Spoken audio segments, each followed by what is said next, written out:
Now let's solve some problems which is usually occur in your engineering problems. Okay, you will find this kind of complex number in your network problems, electromagnetic when you read study electromagnetics, plane waves. Okay, and transmission lines.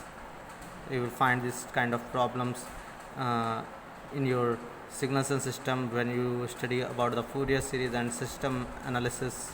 Okay, so first one is 1 plus j3, which is in the rectangular coordinates.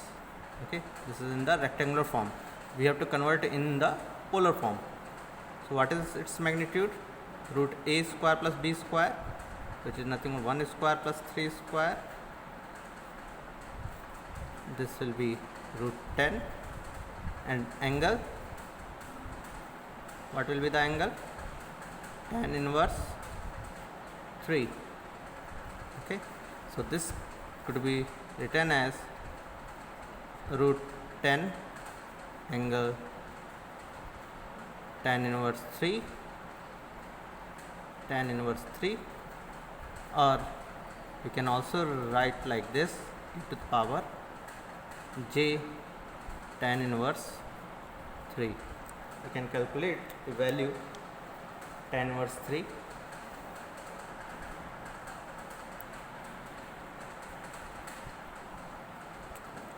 That is equal to root 10 e to the power j 71.56 degree.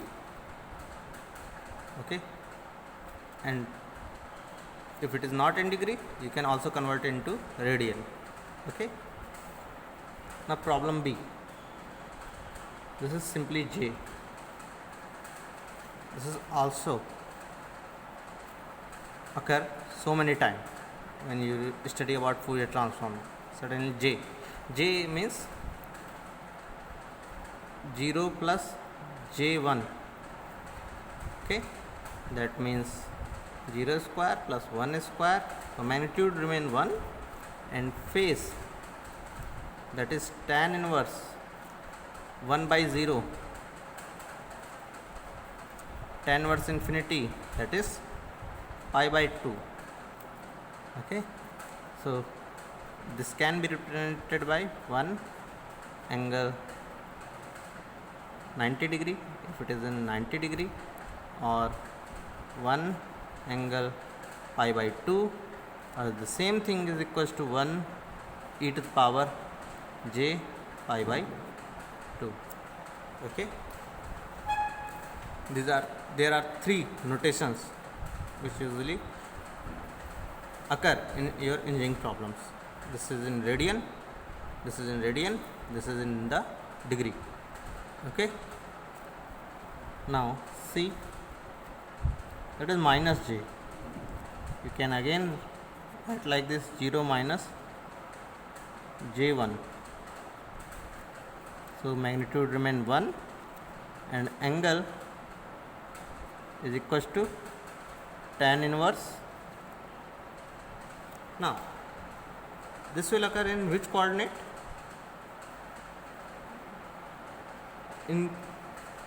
It will be the boundary line of the coordinate.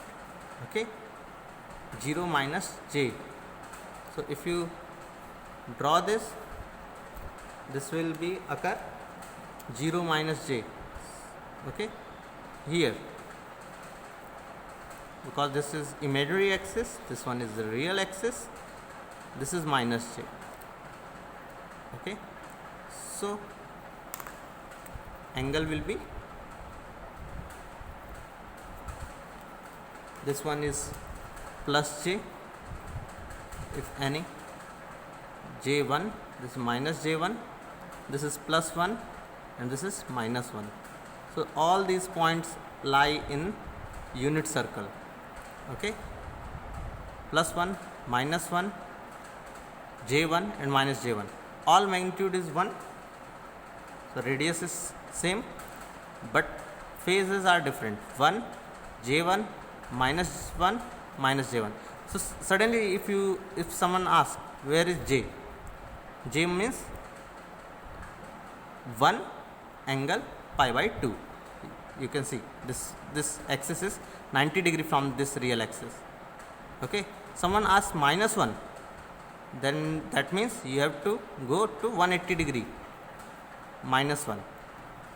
If someone asks minus j, that means you have to go 270 degree, or in the clockwise direction minus 90 degree.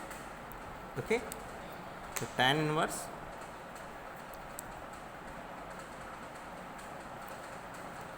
this one be equivalent to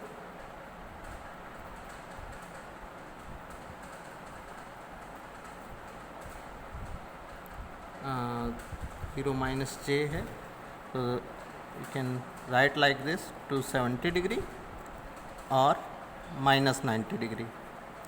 Okay, so this is equivalent to 3 pi by 2 and this is equals to minus pi by 2.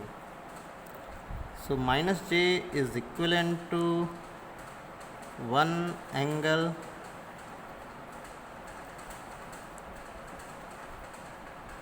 minus 90 degree or 1 angle minus pi by 2 or 1 e to the power minus j pi by 2 or 1 e to the power j 3 pi by 2. Both are same thing. All of them are same. Okay, you can see minus j equals to 1 angle minus 90 degree, 1 angle minus pi by 2, 1 e to the power minus j pi by 2 and 1 e to the power j 3 pi by 2. Okay,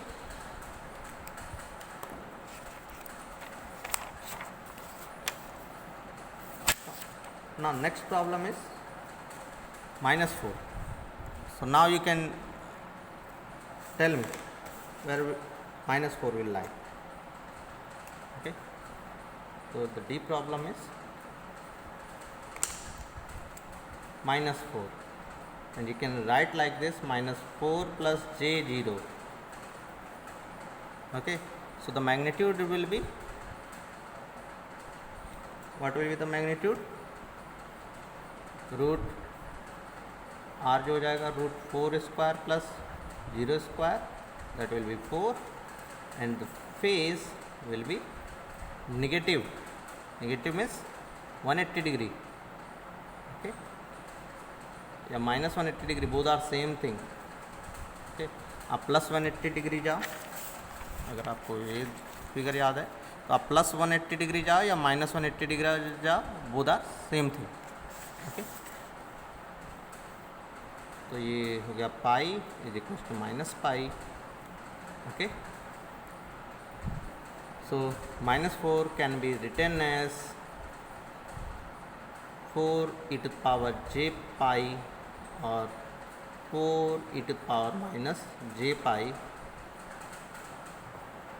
और 4 angle 180 degree और 4 angle minus 180 degree.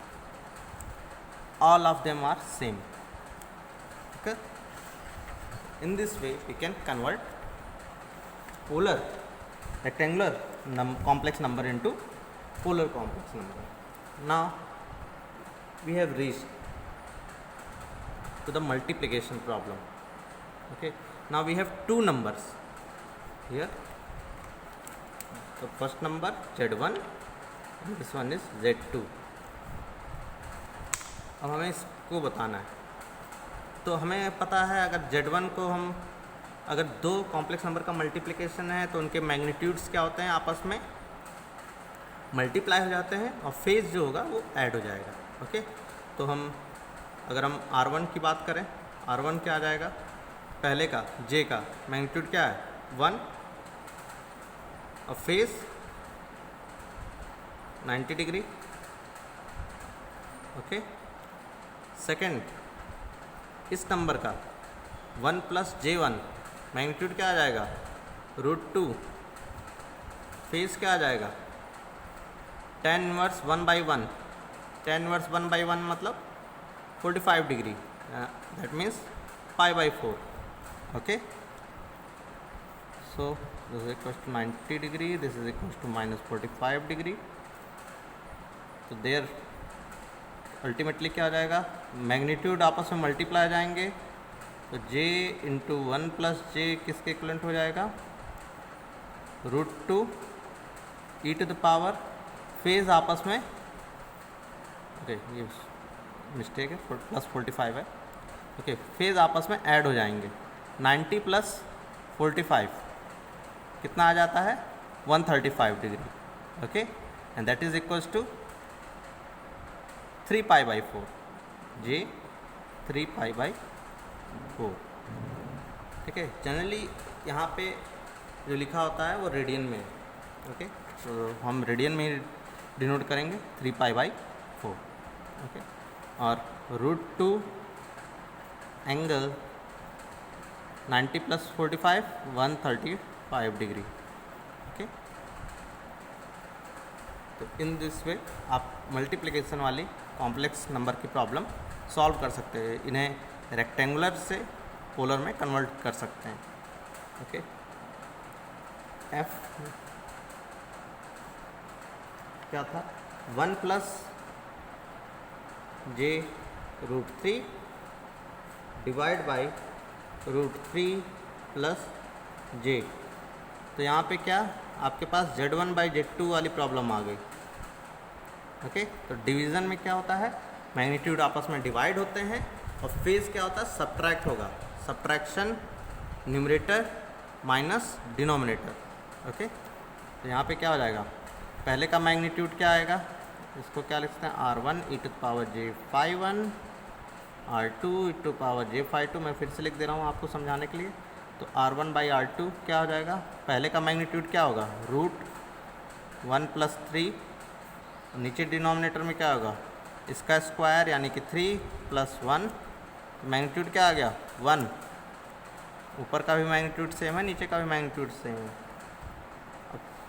∅1 क्या है, पहले का face क्या है, क्योंकि दोनों ही पॉजिटिव है, tan इनवर्स √3 दैट इज π/3, और नीचे का क्या है, ∅2 आ जाएगा tan इनवर्स y/x मतलब 1/√3 and that is equals to π/6, okay. तो ∅1 माइनस ∅2 क्या आ जाएगा, this implies ∅1 minus ∅2 is π/6, okay. So this number 1 plus j √3 divided by √3 plus j can be written as 1 e to the power j π/6, okay. π/6 मतलब हुआ 30 degree, यानी 1 angle 30 degree, okay.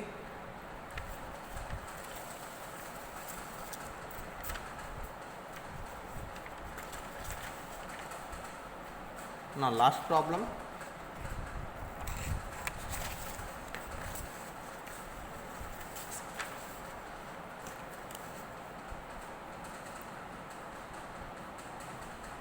Minus j minus 1 plus j, okay. ये रही problem -j और -1 plus j।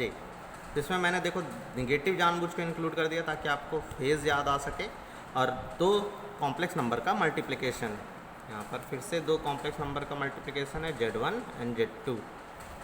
Z1 is -j and Z2 हमने ले लिया है -1 प्लस j। हमें पता है दो कॉम्प्लेक्स नंबर का अगर मल्टीप्लिकेशन हो रहा है तो उनका मैग्नीट्यूड आपस में मल्टीप्लाई हो जाता है और फेज जो होता है आपस में ऐड हो जाता है। तो Z1 जो है हमारे पास क्या है, -j कहाँ होगा, ठीक है, हमारा निगेटिव इमेजिनरी एक्सेस, यानी कि 1 एंगल कितना 3π/2 और 1 एंगल 270 डिग्री और 1 e to the power j 3π/2, okay. तो ये आ गया। सेकंड नंबर देखते हैं, Z2 जो है वो क्या है, -1 प्लस j है, मैग्नीट्यूड में हमें कोई दिक्कत नहीं है, ए स्क्वायर प्लस बी स्क्वायर आता है तो √2 आ जाएगा मैग्नीट्यूड। एंगल क्या होगा, अब ये सोचना है ये किस क्वाड्रेंट में होगा, -1 प्लस जे, तो ये सेकेंड क्वाड्रेंट का है, तो हमें क्या लिखना होता है 180 डिग्री माइनस, अब इससे प्लस दोनों को कर सकते हैं, tan इनवर्स 1/1, अब वो क्या आ जाएगा √2 angle 180 degree minus tan inverse 1 क्या होता है 45 डिग्री, तो √2 एंगल यहाँ आ जाएगा 135 डिग्री। ओके, सो ये रहा, कन्वर्ट हो गया किसमें, पोलर कोऑर्डिनेट में। ओके, तो आप इसे इस तरह भी लिख सकते हो, √2 e⁻j 3π/4। ओके, 135 डिग्री का मतलब क्या है 3π/4, 45 × 3 = 135 डिग्री, तो π/4 × 3। तो